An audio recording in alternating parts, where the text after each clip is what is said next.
தனுசு ராசிக்காரர்களுக்கு மிகப்பெரிய யோக பலன்கள் இப்போது உண்டு. பூரண ராஜயோகாதிபதி 7ஆம் இடத்துல இருக்கிறாரு. எதிரி போய் 10ஆம் இடத்துல போய் நீச்சமாகிறார்.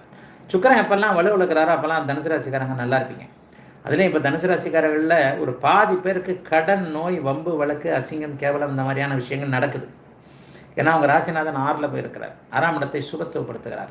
6ஆம் அதிபதி வலுவிழப்பது என்பது ஒரு நிலையில் நல்லது. என்ன நடக்கும்?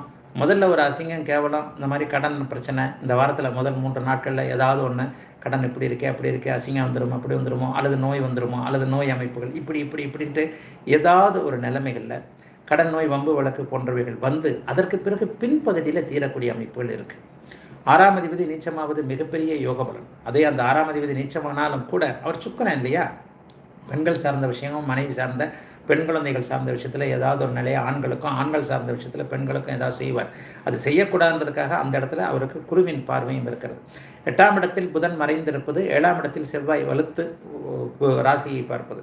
ராசியை செவ்வாய் பார்க்கும்போது கோபங்கள் வரக்கூடிய அமைப்புகள் கண்டிப்பாக உண்டு. ஆகவே தனுசு ராசிக்காரர்களுக்கு மிகப்பெரிய பலனாக கோபத்தை அடக்கக்கூடிய அமைப்புகள் இந்த வாரம் முழுக்கவே இருக்கணும். இது ஒரு 1.5 மாதம் நீடிக்கும். 45 நாளைக்கு செவ்வாய் ராசியில் இருந்தாலோ ராசியை பார்த்தாலோ அவசர கொடுக்கைத்தனம், கோபங்கள் அதிகமாக வரும். தட்டுப்புட்டுன்னு எதையாவது ஒன்று செஞ்சுட்டு அப்புறம் சிக்கலில் மாட்டக்கூடிய தன்மைகள் இருக்கும். பெண்கள் விஷயத்தில் ரொம்ப கவனமாக இருங்க. யாராவது பெண்கள்னால் நான் இளம் வயது பெண்கள் காதல் அப்படி இப்படிலாம் சொல்ல வரல.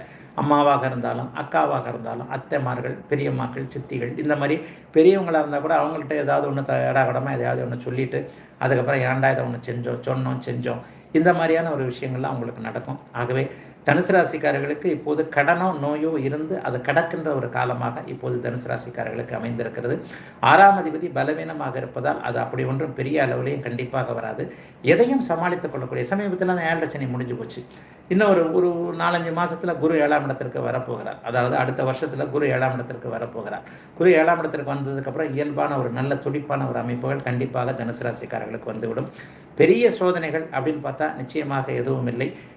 தொழில், வேலை, வியாபாரங்களில் 8ஆம் இடத்துல புதன் மறைஞ்சிருக்கிறதுனால கொஞ்சம் பண கஷ்டம் இருக்கும். அதை மட்டும் கொஞ்சம் பார்த்துக்கக்கூடிய அமைப்புகள் கண்டிப்பாக உண்டு.